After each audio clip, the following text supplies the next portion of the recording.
Présenter l'International Motor Show en quelques mots, c'est déjà très difficile parce qu'il y a beaucoup de choses à dire et il y a beaucoup de choses à voir. Mais en quelques mots, c'est un salon, ou plutôt 4 salons en un salon, avec une partie racing, une partie véhicule d'exception, une partie véhicule classique, une partie tuning et du motor live, donc du live où on roule, on fait des démonstrations, etc. Donc c'est en 5 parties en fait.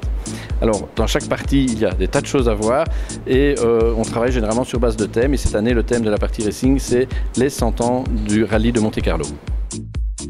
On essaie de couvrir toute la période en fait des 100 ans. Alors la première période est moins intéressante puisqu'au départ c'était pas une compétition mais c'était plutôt un rassemblement jet set qui se faisait à Monaco où des voitures venaient un petit peu de partout en Europe. On en a quand même mis quelques-unes pour illustrer cette période, mais c'est surtout la période sportive qui nous intéressait, la période rallye et compétition. Et là on a rassemblé vraiment un très très beau plateau, une trentaine de voitures qui ont roulé au Monte-Carlo bien sûr et qui ont fait l'histoire du Monte-Carlo. Donc on a des Lancia Stratos, on a des Audi Quattro, on a les voitures de Sébastien Loeb, la C4 qui est derrière moi, mais aussi la WRC DS3, la nouvelle avec laquelle il roule cette année et il a roulé l'année dernière. Enfin, voilà, donc des récentes, des anciennes dans toutes les marques et toutes celles qui ont marqué l'histoire avec des pièces vraiment extraordinaires. Et puis aussi parfois des pilotes, hein, Jean-Luc Carrier qui sera présent, ces voitures sont là, des Alpine Renault, etc. Donc c'est vraiment, on se replonge vraiment dans l'ambiance du rallye de Monte-Carlo.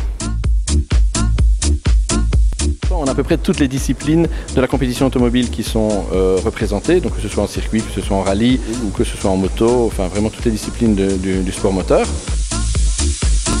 Il y a également une exposition concernant le tuning qui est assez exceptionnelle puisqu'elle reprend je crois 150 voitures qui sont les meilleures réalisations de tout ce qui s'est fait dans les meetings tuning européens. Et alors, quelque chose de tout à fait différent, il y a un salon de l'occasion, 200 voitures d'occasion qui sont là à vendre, bien sûr. Donc l'année dernière, ce salon de l'occasion avait été lancé avec Luxauto et on a réitéré cette année.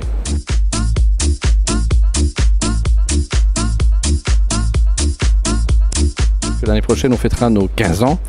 Et donc on a plein d'idées, maintenant il faudra faire des sélections parce que malheureusement on a plus d'idées que de moyens, mais je pense que la moto va être aussi beaucoup mise à l'honneur et puis des thèmes vraiment qui font plaisir aux gens. Enfin, on va vraiment essayer de mettre les petits plats dans les grands comme on dit et puis de faire quelque chose de tout à fait spécial et ce sera une année un peu particulière parce qu'il y aura aussi des modifications ici dans les halls de Luxe Expo, etc. Donc là on ne sait pas très bien encore comment ça va se passer, mais en tout cas on peut déjà promettre une année un peu particulière. On veut marquer le 15e anniversaire d'une pierre blanche avec des choses vraiment spéciales.